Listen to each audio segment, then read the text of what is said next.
Welcome to the League of Women Voters Tennessee webinar. This month we're talking about the Electoral College, which is certainly controversial among other things. We have a very interesting program for you. I'm Marilyn Finley. I'm on the board, and you'll see me just coordinating these webinars. So I'm a familiar face for those who tune into these. Our exciting program, we're going to start off with a bit context setting. And I warned people I'm having this problem with Adobe. Context setting for how the Electoral College even came to be. And then we will move on to a deeper discussion on some mechanics around the Electoral College and what's basically wrong with it and what we can do about it. We have three distinguished guests this evening. Our context setter is Kermit Roosevelt, who is the David Berger Professor for the Administration of Justice at the University of Pennsylvania Carey Law School. He is the author of numerous law review articles and several books. Most recently, The Nation That Never Was, Reconstructing America's Story. Before joining the Penn faculty, he clerked for U.S. Supreme Court Justice Souter.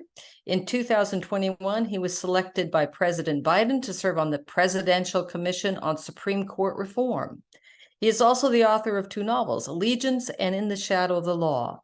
Professor Roosevelt is a graduate of Harvard University and Yale Law School. He will start us off, and then we'll have two women from the League of Women Voters U.S., specifically Illinois, but they're representing the U.S., and they work extensively on the Electoral College. Rosemary Heileman is a retired teacher who has been a member of the League of Women Voters for 42 years in Illinois.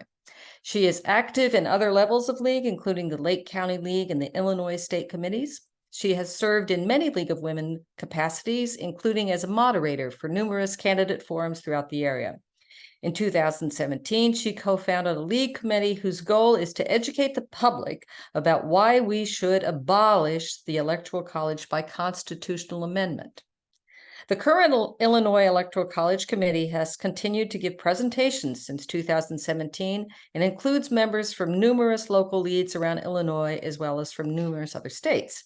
Since June 2022, when League of Women US identified the abolition of the Electoral College by constitutional amendment as a next big goal, this committee has offered itself as a resource for the national campaign. In addition, Rosemary is a member of the Rotary Club of Buffalo Grove and the Woods and Wetlands Group of the Illinois Sierra Club. Her particular interests include water quality and improving the safety of freight transportation of hazardous materials. The Electoral College may be a hazardous material. Joyce Williams, welcome Joyce, is a founding member of the Electoral College Committee of the League of Women Voters of Illinois. Created during the 2017 Biennial Convention of the Illinois League, the Electoral College Committee has given this educational presentation to over 2,200 people. The presentation supports the League's long-held position that the Electoral College should be abolished, but it also includes the arguments that are usually given in favor of keeping the Electoral College, because as you know, I'll editorialize here, we like to present a balanced view. Professionally, Joyce has had a long career in marketing research, so she is very comfortable with the statistical and census information cited in this presentation. She hopes that each of you will come away with a deeper understanding about the Electoral College. So one last piece, if you do have questions again, some of us has joined us, please hold them and we will take questions at the end. You can either put them in the chat feature or you can raise your hand, either a real hand or the hand feature. And we hope to answer all your questions for this very interesting presentation. Professor Roosevelt, would you start us off, please? Thank you so much. I'm really happy to be here talking to you about the Electoral College. I'm going to try to give you a little bit of the history, the origins of the Electoral College, and maybe I'll say a little bit about the current situation, depending on how long this takes, because I don't want to take up too much of your time. So I'm a professor of constitutional law, and generally speaking, I feel good about the Constitution. Not all of it necessarily, and maybe I feel less good about it than I used to, but I think that most Americans generally have positive feelings about the Constitution. And sometimes I think that's totally appropriate. Our Constitution has some very clever features that deserve to be revered. It also has some necessary compromises, which maybe aren't the best rule, but we had to do it to get the Constitution ratified. The Electoral College, interestingly, though, is really neither of those. So if you look at the history, the process of drafting the Constitutional Convention, the method of selecting the president, they get to that at the end. And people really want to go home. And the way that they came up with the actual method of selecting the president was basically to take some things that they had agreed on before and stick them together. So it's not a particularly cleverly designed instrument that shows us the genius and the foresight of the framers. And the first piece of evidence for that is that the Electoral College, the original design, worked so badly that it had to be fixed with the 12th Amendment in 1804, because the original design didn't take the party system into account. So the way the Electoral College worked then and still works now is each state gets a number of electors equal to its number of representatives plus its number of senators. Those are appointed as the legislature directs. Then there's some more complication in terms of the vote counting and how it's all conducted. So initially, the top vote getter would be president, and number two would be the vice president. The person who comes in second would be the vice president. That obviously didn't work once the party system came along, because it's going to give you one person as president and then the hated rival who comes in second as the vice president. And this happened with John Adams and Thomas Jefferson in 1796. Then in 1800, the parties have developed enough understanding of the system that they run slates. So you understand you're supposed to vote for your two candidates. But the failure to distinguish the president from the vice president meant that everyone voted their party slates, and Jefferson and Burr ended up with equal votes. So then that election had to be thrown to the House of Representatives, even though it was very clear that that the Democratic Republicans wanted Jefferson as president. So the system wasn't working. It had to be fixed. That's a suggestion that what we have now is not the genius of the founders in terms of thinking about the problems that we would face and how they should be solved. And in fact, they came up with the Electoral College basically as not the best option, but the least worst option. So they considered two alternatives for the selection of the president. One was to have Congress pick the president, the national legislature, and the other was a national popular vote. But both of those seemed fatally defective to them. Having Congress pick the president, they thought, would undermine the separation of powers, because the president would be indebted to the members of Congress who had selected him and wouldn't be able to stand up for the executive branch. And that was good reasoning. I think it actually makes a lot of sense. If you had Congress pick the president, we'd have something much more like a parliamentarian system, maybe. What about the popular vote? Well, the framers didn't want a popular vote for basically three reasons.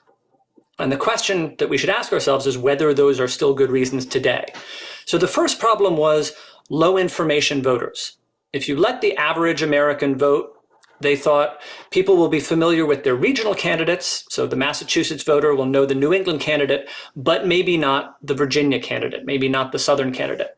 So the idea is that the electors, who are the elite, will have sufficient information to make a choice out of all of the candidates, and they'll know who those candidates are. So you could trust the average person maybe to choose a local notable to be an elector, but you couldn't necessarily trust them to pick a presidential candidate. The second problem is that if you do a national popular vote, there's a pressure on states to expand the franchise.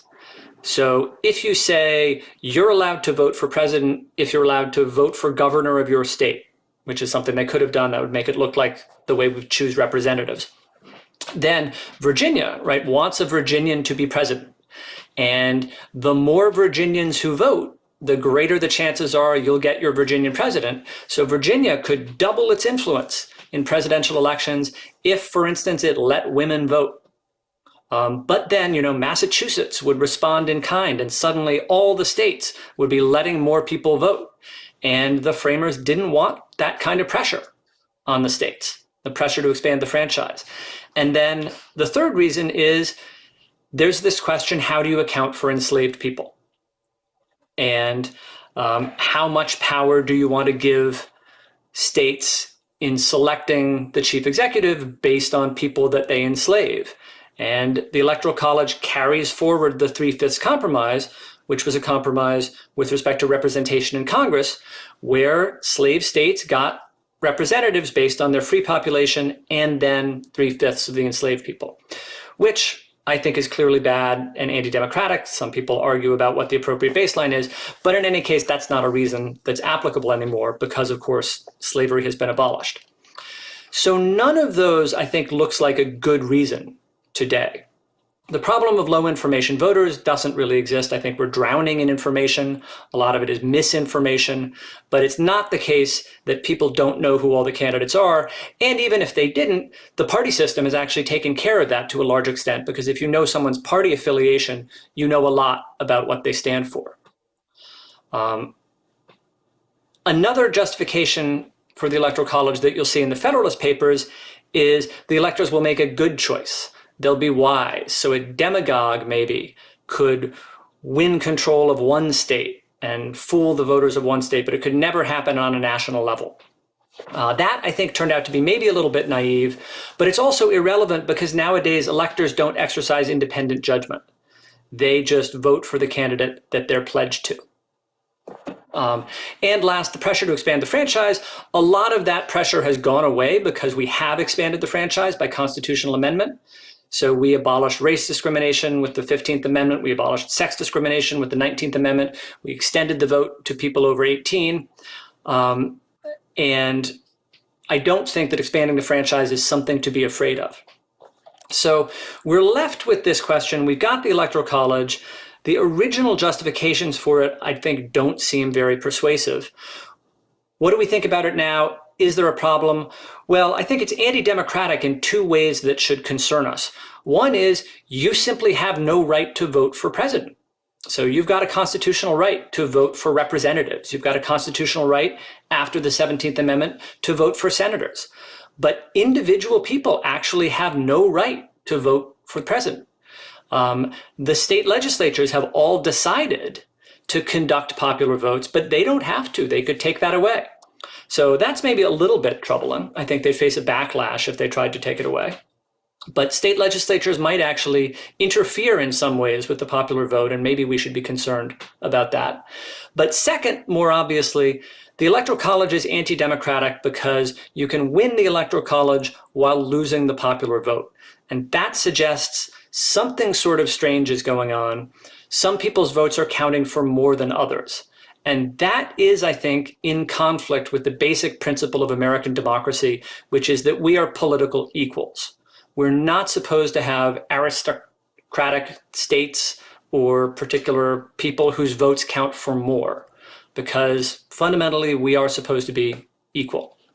So you need, I think, some justification for a departure from this idea that everyone should have an equal say in American governance. When we're conducting a nationwide election for the leader of the executive branch of the whole nation, everyone's vote, I think, as a first impression, should count equally. So why do we not do that? Well, I'll say just one thing about this. I think there are probably more arguments, but the one that I hear the most is people say we need the Electoral College so that the candidates will pay attention to the small states, because otherwise no one will care about the Dakotas, no one will care about Wyoming, and California and New York will decide the election.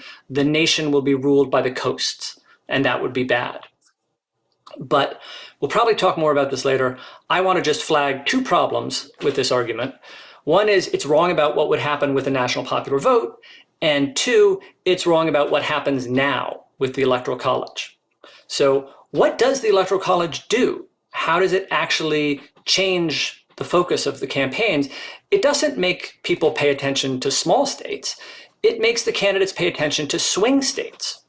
Because if you shift just a small number of votes, 10,000 votes in Ohio in 2004, 300 votes in Florida in 2000, the whole outcome changes. So candidates pay attention obsessively to the swing states.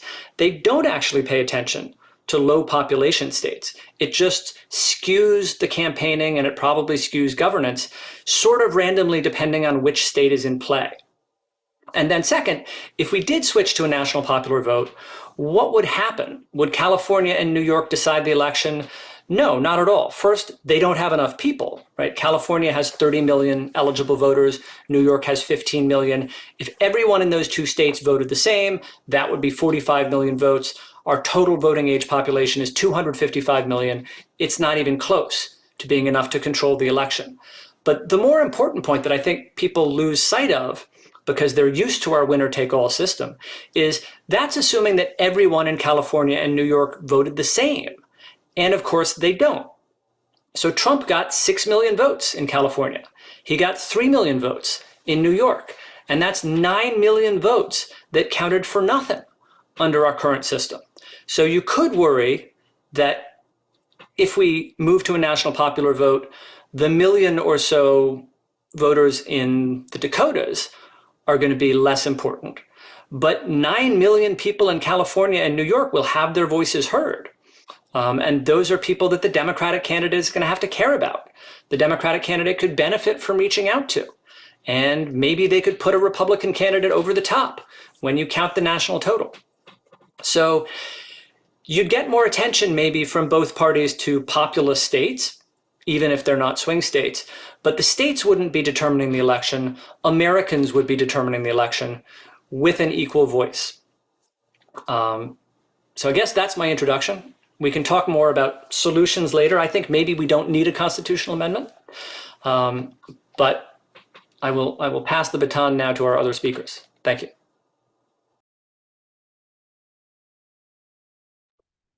Okay, well, thank you, Kermit. I guess I'm the other speaker, so I'll get started. You gave a really great summary of a lot of the stuff that we're going to talk about, perhaps in a little bit more detail.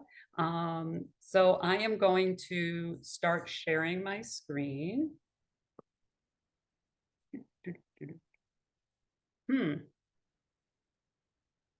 I'm not seeing that as an option. Have I been given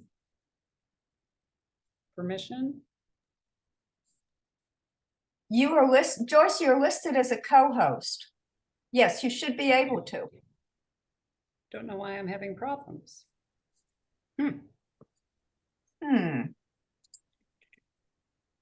Oh, Do you want, Rosemary, can do you want- you? I was gonna say, do you want me to bring it up and Yeah, I'll, maybe if you can do it, because I seem to Yeah. be having problems. let's see. I'm looking for the version. You sent it in an email, didn't you? Yes, Let me go get it. I sent in an email a few weeks ago. Sorry. Yeah, no, that's all right. All right, let's see. I'm going to try to pull it up. There, I got it. Thank you, You do? Madeline. Okay, very good. I've Whoever got it. gets there first, I'm sorry. I'm Right, just, yeah. All right, let's see. We had an earlier technical problem. Don't know Yeah. what's going on. Let's see. There we go. There we go. And let me great. do this and this. And play from there. Okay. How's that? Good. Okay. Thank you very much. And Sure. Rosemary, you're more than familiar with this. If not, Rosemary, just tell me to move it. Just tell you when to move it. Right. All right. Well, thanks for this chance to do this. Now, I'm going to do something that's very unnatural for me, which is this presentation is available to all league members throughout the United States for you to give it yourself. And a lot of people think, oh my God, I can't do that. So what we did is we actually wrote a script for it. So I am going to attempt to stick to the script. That's very unnatural for me. I'm known for ad-libbing everything. So I want to read from the script because I want you to see how easy it would be for you to give this presentation. Of course, Rosemary and I and many other members of our committee are available to give the presentation at the drop of a hat if you want to invite us to do it. Or we could join you while you're doing the presentation. We could help you answer questions because we've heard a lot of them. Okay, so I'm going to get started. This presentation will start with some definitions of the Electoral College.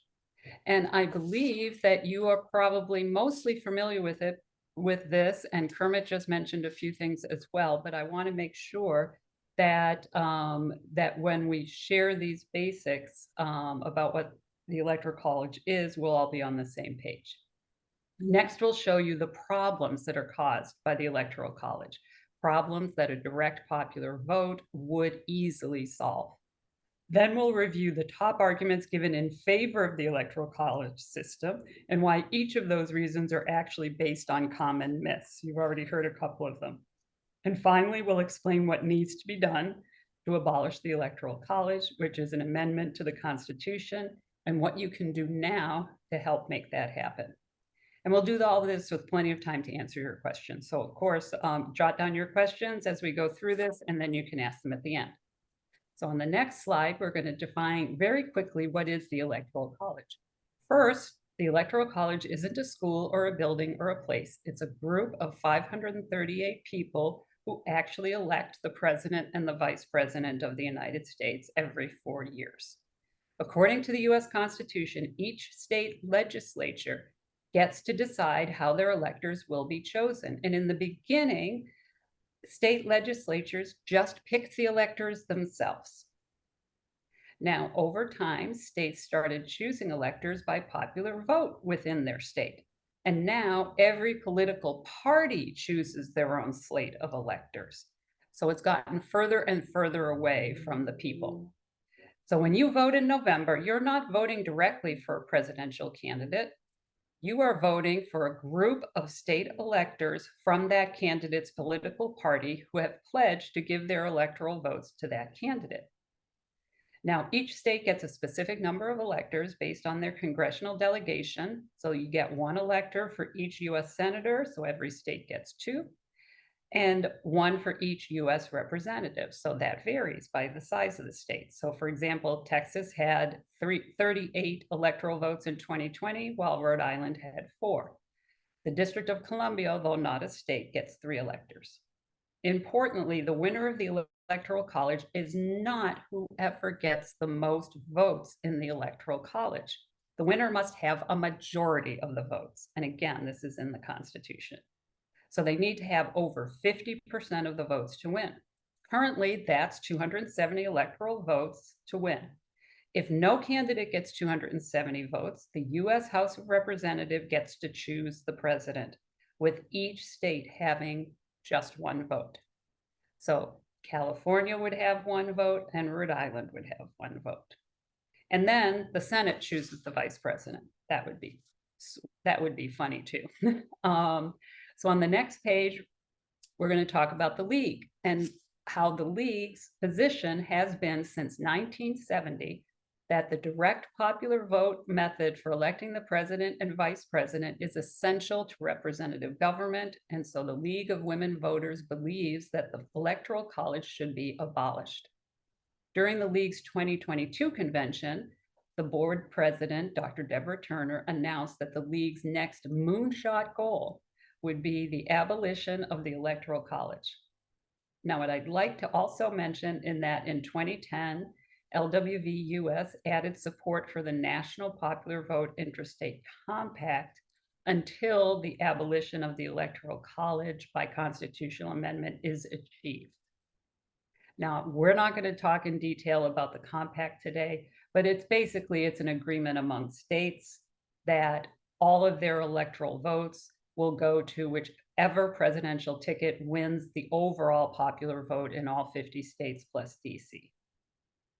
So the rest of today's presentation will explain the many problems with the Electoral College that would be solved by abolishing it. And some of them you may have heard a lot about, and some of them you might have heard very little about. So what's wrong with the Electoral College? To start with, we're going to go back to the very beginning. Not there yet, Ro. We're going to the long, hot summer of 1787. And Kermit already talked a little bit about this. This was just after the American rebels had won independence from England, and the new country needed a national constitution to determine how it would be governed. So each of the original 13 states could send delegates to this convention. 55 delegates attended, representing 12 of the 13 original states. The delegates included many famous men. You had Washington and Franklin and Madison and John Adams and Alexander Hamilton. So they had to get a new system of government, and there were a lot of debates and arguments. In fact, how to elect the president was one of the very first arguments to arrive, and it was the last one to be figured out. So, why was the Electoral College created in the first place? And the next slide, it was a big reason, was slavery. The Electoral College was a compromise designed to give Southern states more voting power in presidential elections based on counting each enslaved person as 3/5 of a free person. So this infamous 3/5 compromise had already been used to increase the number of representatives given to Southern states in the US House of Representatives. Because the Electoral College is based in part on the number of members that each state has in the US Congress, it carried this infamous math into presidential elections. So this rift between the northern and southern states was not because there were more people living in the northern states than in the southern states. In fact, if you look at the census data here, both the northern states and the southern states had essentially the same total population in the late 1700s, about 1.8 million people each. However, the southern states had a much smaller voting population than the northern states because over a third of the southern states' population was enslaved, which was a lot more. It's not that the northern states had none, but there was a very small number of enslaved people in the northern states.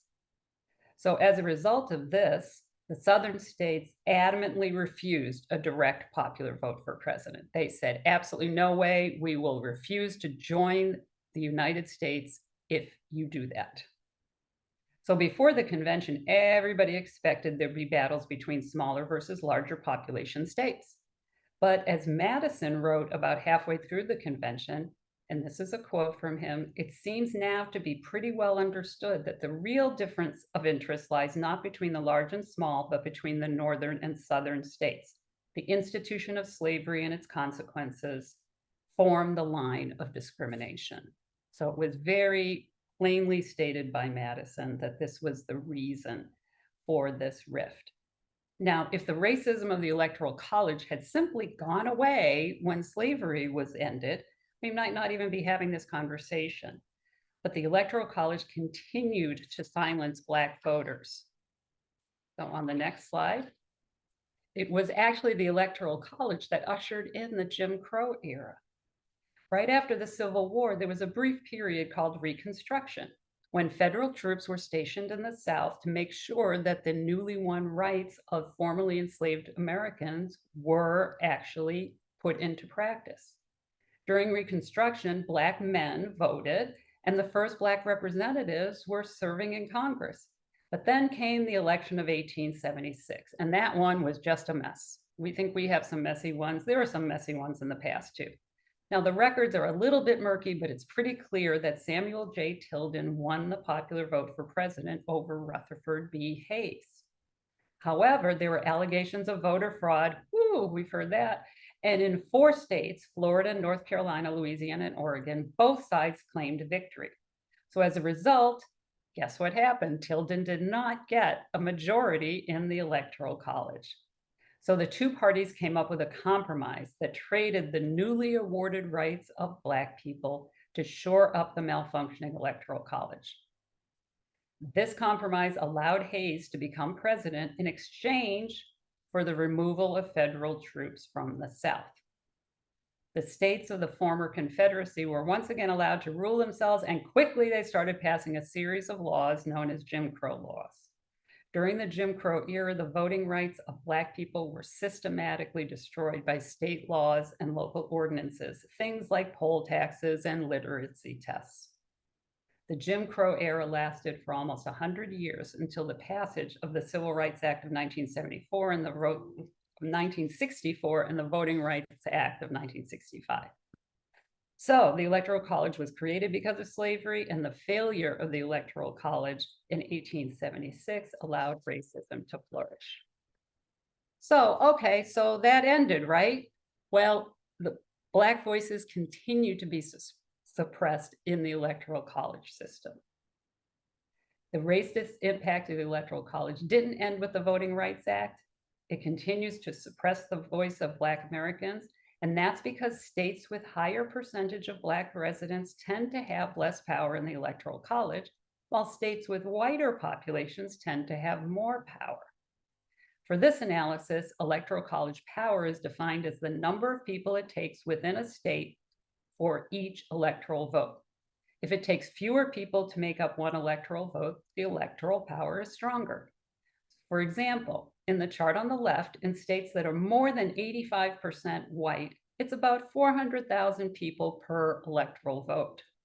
But in states that are more than 15% Black, higher than the national average, it's almost 650,000 people per electoral vote. So if you do the math, and I won't take you through it, it can get complicated, it means that it takes 1.6 votes in states with high Black populations to equal 1 vote in states with high whiter populations. It's a simple analysis, and it was based on the 2020 census.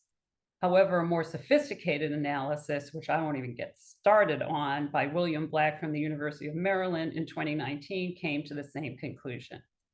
His analysis of every election from 2000 on indicates the Electoral College has consistently awarded more votes per capita to states with whiter populations. So the Electoral College may not be trying to mute Black voices at this point, but it is having that impact simply because of how our Black and white populations are distributed across the states. Perhaps it will naturally reduce over time, but a direct popular vote would immediately eliminate this racist impact by making every voter count as 1 vote, regardless of race or any other demographic. All right, so on the next page, a lot of people these days aren't aware of the racism that's been part of the Electoral College from the beginning, but they are aware of other issues with the system.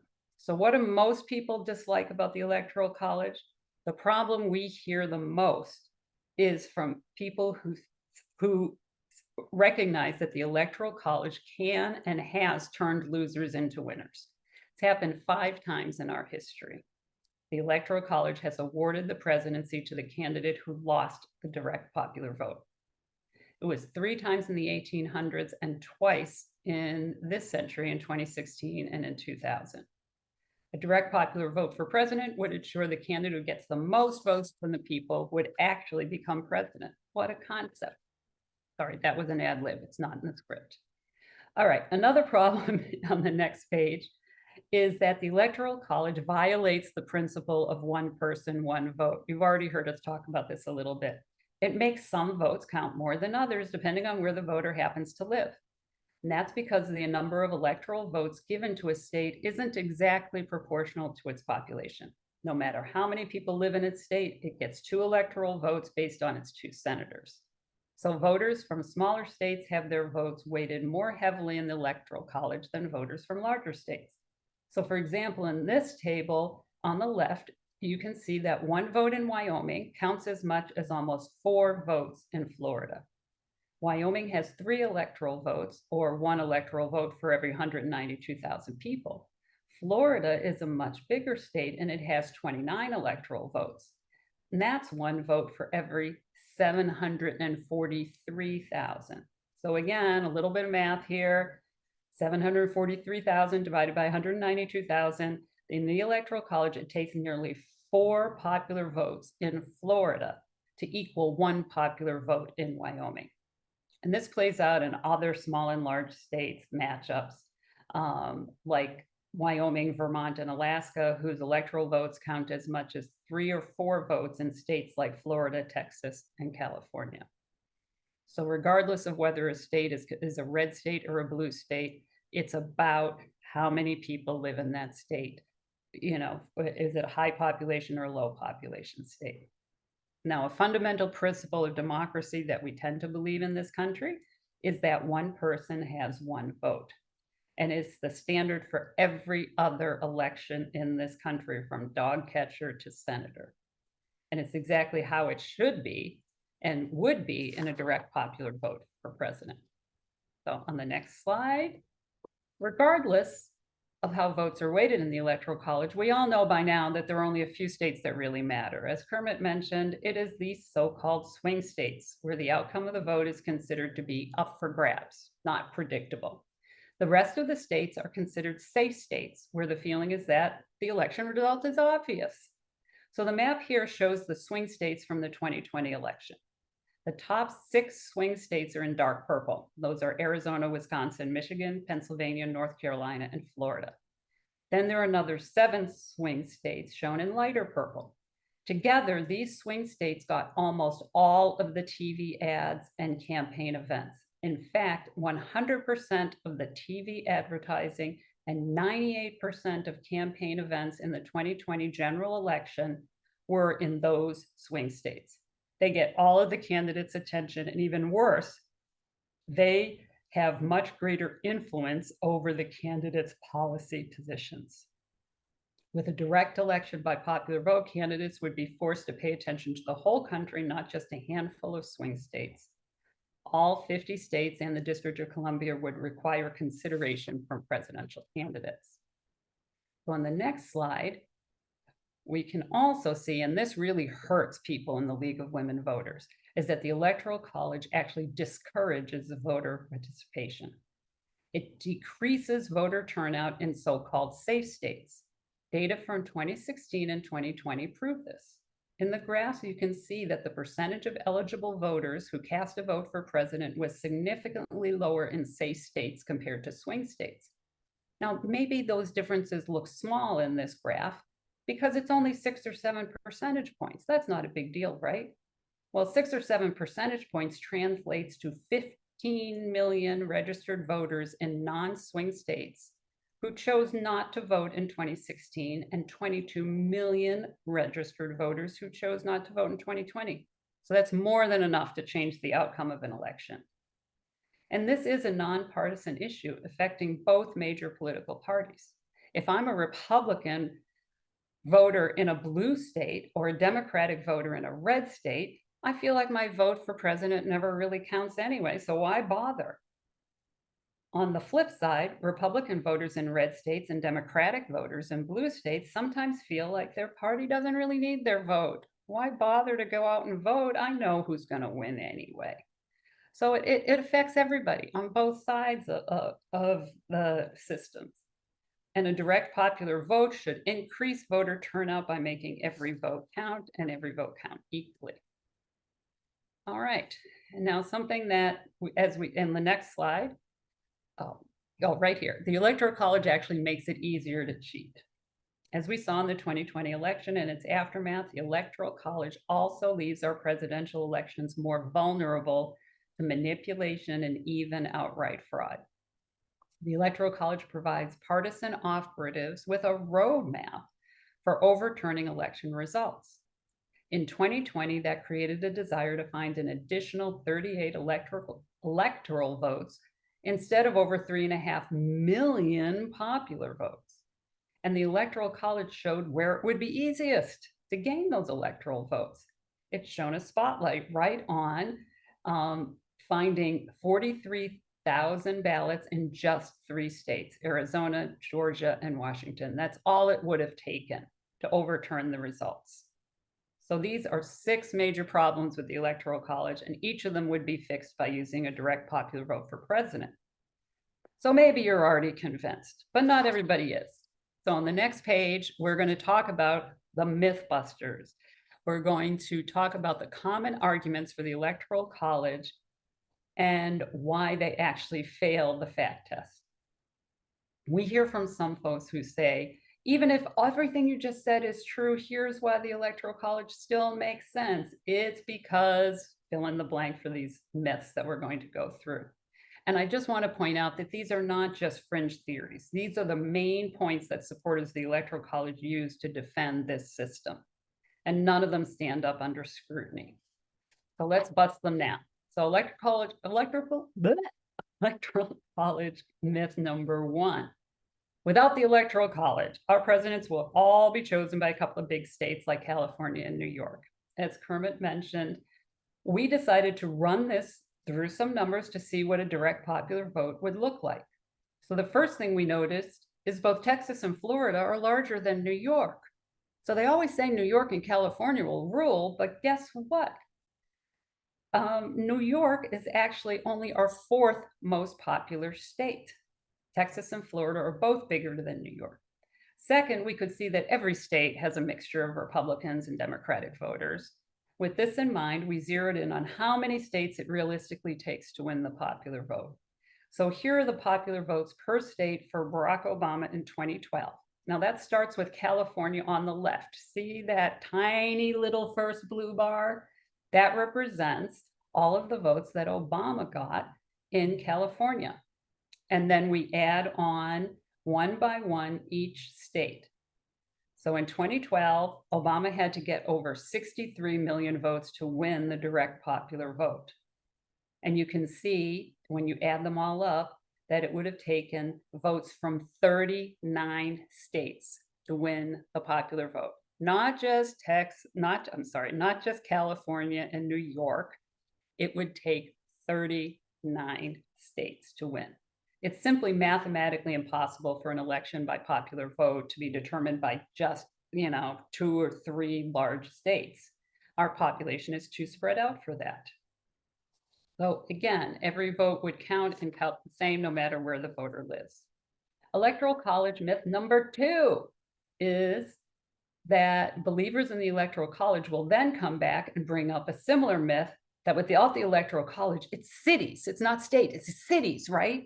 So a president would be chosen by just a few big cities like New York, Los Angeles, and Chicago. And again, these are very partisan choices. Once again, the statistics tell a different story. As you can see on these pie charts, the percentage of voting age adults who live in big cities and what percentage that is of the entire voting population in the country.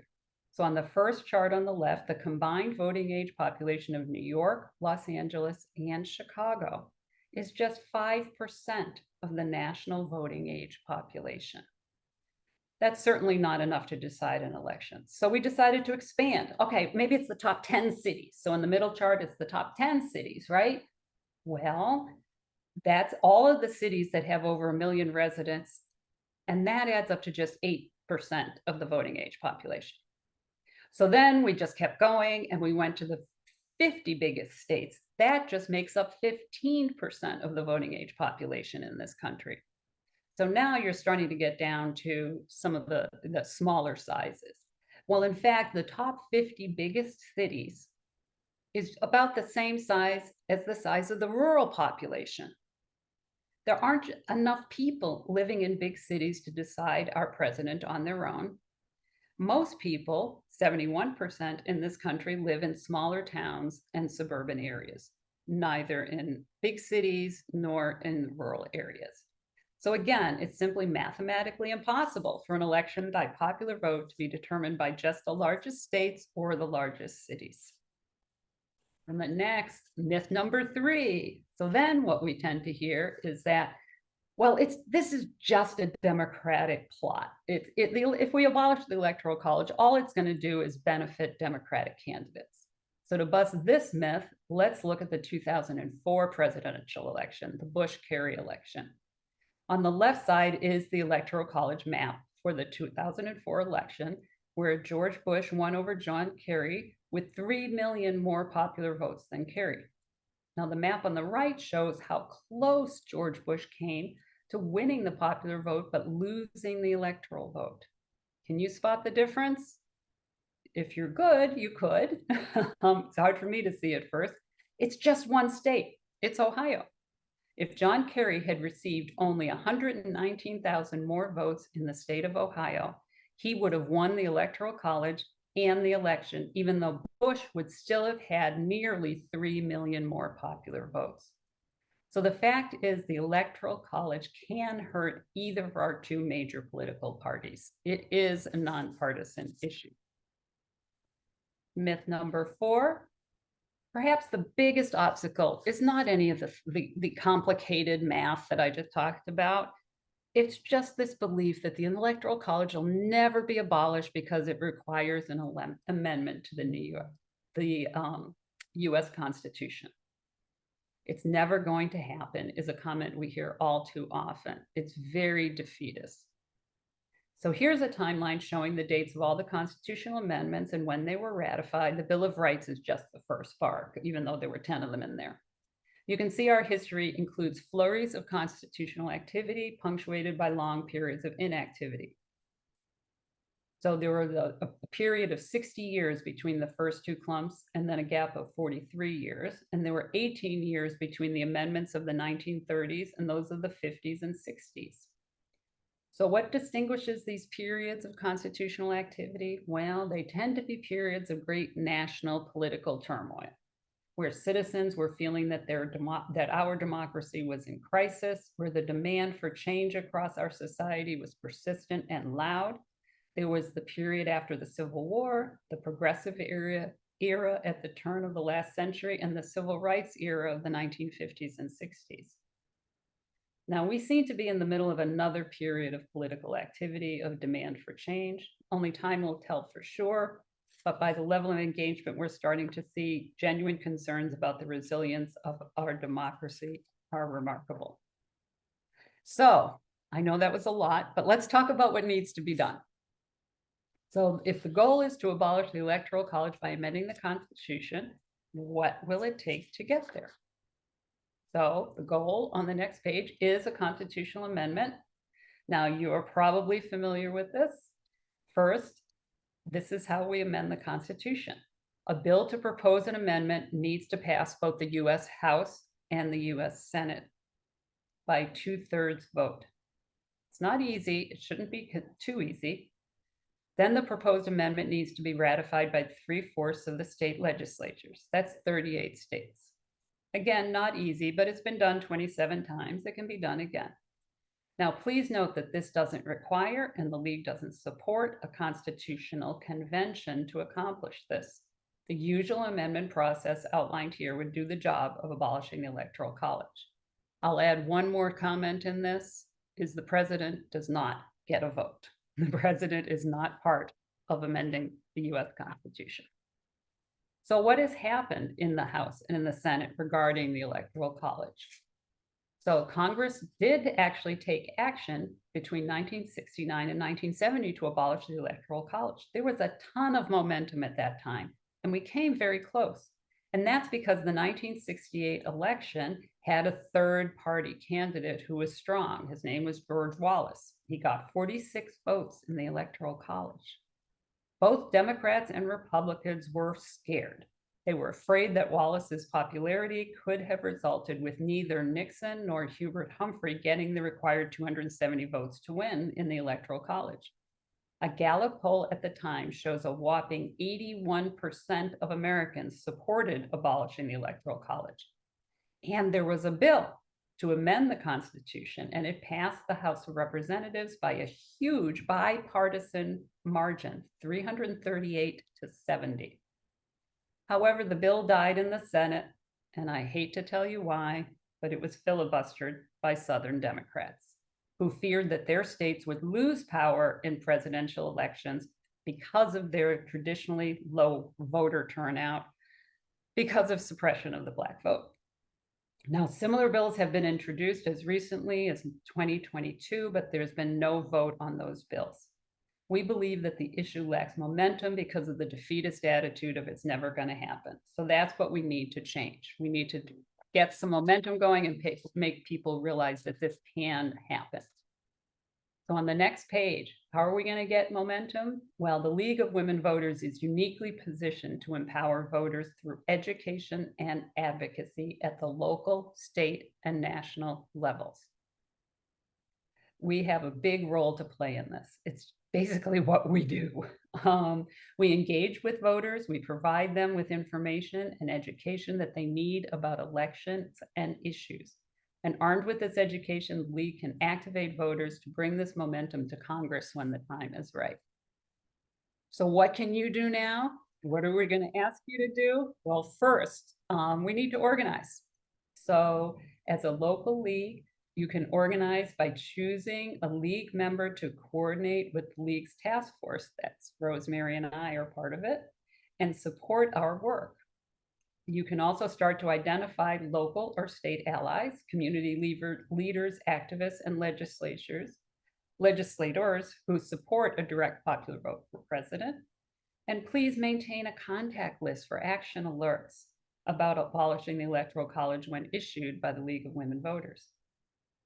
Now, second, and we believe this is the #1 most important thing you can do, and that is educate. Educate yourself and educate others. The League Task Force will be offering Electoral College 101 training for League members and allies, and sign up if you'd like to learn more. And with or without that training, you're encouraged to present this PowerPoint on your own everywhere you can. Do it in the elevator if you have to, if you live in a tall enough building. Reach out to your local civic and social groups, colleges, universities, anywhere there are people who are willing to listen and learn. And as Rosemary mentioned, we even have brochures that you can distribute for people who still like paper. And finally, momentum requires visibility. Let everyone know that the full power of the League of Women Voters is fueling the effort to abolish the Electoral College and elect our president and vice president by direct popular vote. We have some graphics and templates you can download on the League management site, and you can actually find this presentation there as well. And we're also excited to announce that the League will observe Abolish Electoral College Day on January 6th every year until we get this done. January 6th is the day that Congress meets to count Electoral College votes, and it was the day in 2021 that our Capitol was attacked in an effort to overturn that vote. So we're going to turn January 6th into a day of peaceful civic education about the Electoral College. So wait for some action alerts around this. So thank you for your attention. I know that went through pretty quickly and it had a lot of numbers in it. So I do encourage you to go to the League's website under League Management and look for this presentation, or sign up and send your email address to either Rosemary or myself, and we can get you in the loop so that you know what's happening next. So again, Thank you. for your Thank time. you so much, Joyce and Rosemary and Professor Roosevelt. I think maybe we should start with putting Professor Roosevelt on the spot a little bit, because he said to us, maybe we don't need a constitutional amendment. And there is some varied opinion on that. Professor Roosevelt, would you care to address that, your thoughts on that? Sure. So what I was referring to there is actually something that Joyce alluded to also, which is the National Popular Vote Compact. Mm-hmm. So the idea there is the Constitution says a state's electors shall be appointed as the legislature directs.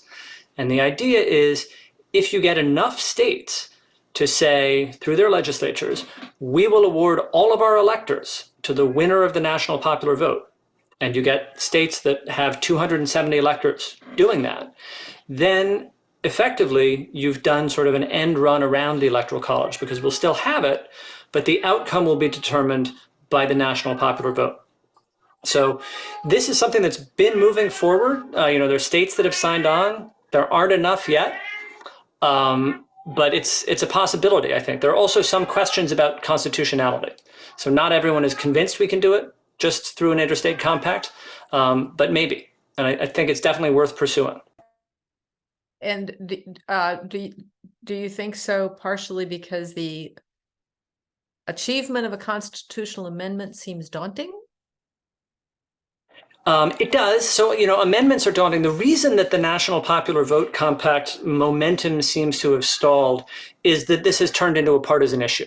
So it looks as though the Electoral College now has a partisan tilt. And if John Kerry had won the Electoral College and lost the popular vote in 2004, I think we could have gotten rid of it right then, because people would have realized it can go both ways. Now it kind of looks like it favors Republicans, so there's a partisan resistance on the part of Republicans to giving up what seems like an advantage. I think, though, if Texas gets close, if Texas starts shading purple, if Democrats ever win Texas, suddenly Republicans might realize that now they're getting none of those millions of votes in Texas. And maybe they would be better off if they got the millions of Republican votes in Texas and the million of Republican votes in California. So it may be that as the states change their composition and become a little bit less safe, we might get more interest in that. Thank you. I'm not sure who this question is for, and it's my question. There are several states where faithless electors can be faithless electors. So what kind of danger, perhaps mathematically even, are we faced with the prospect of faithless electors? You want me to take that I one, can- Joyce? Oh, yeah, I can answer that Oh, one. okay, go ahead. There are actually 34 states who have laws against faithless electors. So 34 out of the 50 states. Well, that still means that there are a bunch of states out there that actually have no law against it. Tennessee does have a law against it. It's Tennessee Code 2-15-104. Anyway, most of the states, when they have a law against it, usually what it means is that if an elector attempts to vote, differently than the person that they had pledged to vote for, that they will be removed from that state's, electoral college and will be replaced. Some of them have stricter things, some of them have looser things, but that's sort of the standard. By the way, I know you're kind of close to Kentucky too. Kentucky doesn't have any laws against, and neither does Illinois, by the way, where Rosemary and I are from. So it varies. Most states have it, but it's certainly not 100%. And it doesn't seem to be stopping anybody so far. Well, Okay. I can add on to that because in Illinois, as with all the states, the people that are representing their parties as electors are longtime party members of that party. They're former officials, they're wives of officials. And so I'm picturing in Illinois, if a Democratic committeeman who was in the community for 30 years representing the Democrats decided to change his vote, he would have to leave town. It would be such a disgrace that there's no way they could stay around. He'd be out of luck. So it's very hard to imagine the way it runs now that the people who are chosen to represent the parties, who are all insiders, would ever vote the other way, and certainly not in any numbers. But it is a drawback of the Electoral College system. Yeah. Thank you. We have a specific question from Karen, a historical one. Was Carter the most recent president to propose an amendment to get rid of the Electoral College? Does anyone know the answer to that? He has supported it. He can't officially propose it. As we said, it has to come out of, out of Congress. So yes, he has supported it. Interestingly enough, by the way, most people may not realize this, is Richard Nixon was quite in favor of abolishing the Electoral College, right up until he realized he had actually won the election. And then he was like, maybe it's not such a big deal after all. So yes, however, Bill Clinton, I believe, Rosemary, tell me if I'm wrong, Bill Clinton has also come out saying that he does believe that the Electoral College should be abolished. So I might count him as the most recent. Okay. We have a question from Cynthia. How do you think RFJ Jr. and or no labels will impact the 2024 election and this effort? RFK. You mean RFK, but Yes. J's and K's are It next says to J, each but other. of course it's RFK. I'm just reading. Yes. I'd like to hear from Kermit on this one. Yeah. Oh, sure. So I think it's a little bit hard to predict. The data that I've seen about RFK Jr. seems to suggest that he's pulling from Trump more than Biden, actually. No labels, I don't know. So I have two things that I would say about this. One is this does show you a weakness of the Electoral College compared to a national popular vote, because in just the same way that it's easier to steal an election if you only have to focus on one state or a few states, it's easier to spoil an election. So if you're trying to thwart the will of the national majority and you're going to run spoiler candidates, you can run them in a small number of states. You can tailor the message to those states. And it makes it a lot easier to take advantage of the way our system works and get a presidential winner who's not the first choice of the majority. Part of the problem, though, here is not just the Electoral College, it's also our first past the post system. So this is not the topic of this webinar, but if you're interested in electoral reform that improves democracy, ranked choice voting, I think, is also a good thing to think of, because that eliminates the problem of spoiler candidates. Mhm. Yep. Well, we may end up doing a webinar on that. Who knows? Yeah. Because I'm not sure that the greater population really understands that system. I don't see a lot of other questions. Let's see. Debbie, you have a question. Debbie Gould, our president. Would you like to ask it yourself? Sure. So I'm really curious if and I'd like to hear from all of you all, if you think that if we had the national popular vote that it might have an impact on our era of conspiracy theories, that there would be people who felt that we're manipulating the system in a way that distorts it and essentially creates a whole cycle of disinformation all in itself. Do you mean a vote where everybody votes, or you mean the compact? I'm sorry, the compact, I said that Okay. wrong. Yeah. Well, my first answer to that is everything these days seems to fuel conspiracy theories and have people think that it's voter manipulation. I mean, people's suspicions of this sort of stuff has just gone absolutely through the roof. So I would say yes, it would, but at the same time, people working to abolish the Electoral College by constitutional amendment will probably have people say, well, it does have people say that's just a Democratic Party conspiracy. So I don't think that's unique to the compact. I think it's anybody who wants to make a change in anything regarding voting in this country comes under deep suspicion these days, unfortunately. That's just my opinion. Do other people, Rosemary or Kermit, have other thoughts? I'm going to say something because this is a league meeting, so we're talking to league members. Not exclusively. Oh, no, okay, but still, they understand this. So the position is eventual abolishment. So that is definitely the goal. The National League, though, does support the compact as one way to get there. Now, so since we're presenting the league position, we have to make you aware that that is seen as one route to get to abolition, is the compact. Many of our states have already adopted the compact, so in those states we're definitely talking about amendment now because we're done with that. And we have disagreements within the league too. You know, it's like Carrie Chapman Catt and Alice Paul. Some want to go national, some want to go state by state, and so there are merits to both arguments.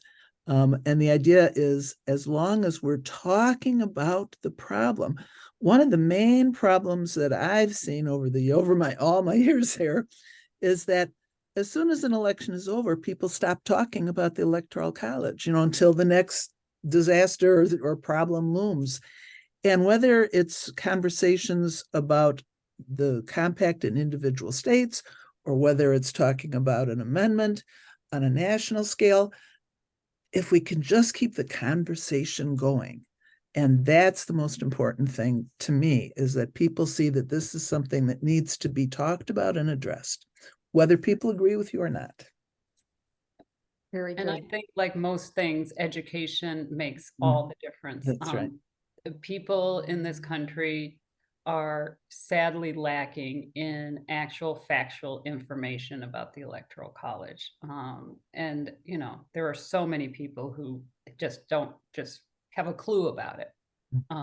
So I do think that good, solid education, I think awareness and knowledge about the Electoral College has dropped drastically since I became aware of it, which was, circa 1970s somewhere. Mhm. I think it's just gone downhill since then.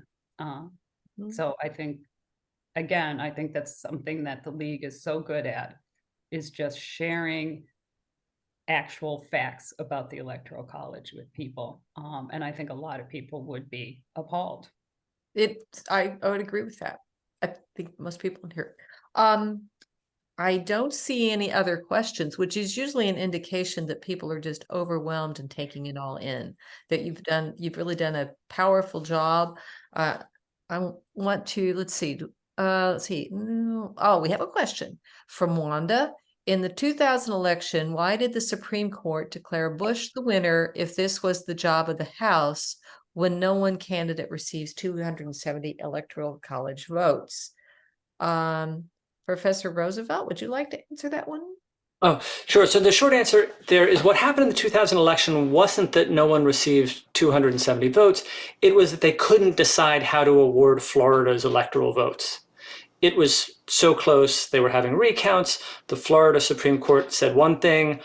I think the best, most charitable interpretation of what the US Supreme Court did is that they thought that Democrats on the Florida Supreme Court were trying to steal the election, and they weren't going to let that happen.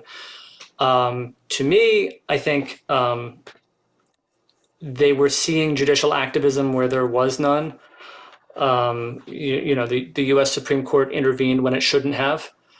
But the answer was the judges were deciding how Florida's electoral votes should be allotted. They were deciding who had actually won the election in Florida. Thank you. All right. Well, I think we are just a little past 8. I want everyone, if you could, unmute, or let's give some applause to our wonderful presenters, Professor Roosevelt, Rosemary Howman, and Joyce Williams. Thank you very much for your excellent thoughts. And I think everyone will feel more educated and motivated to do something about the Electoral College. Thank you all, and tune in again for another of our webinar coming up in January. Thank you for having us. We really appreciate it. And we can,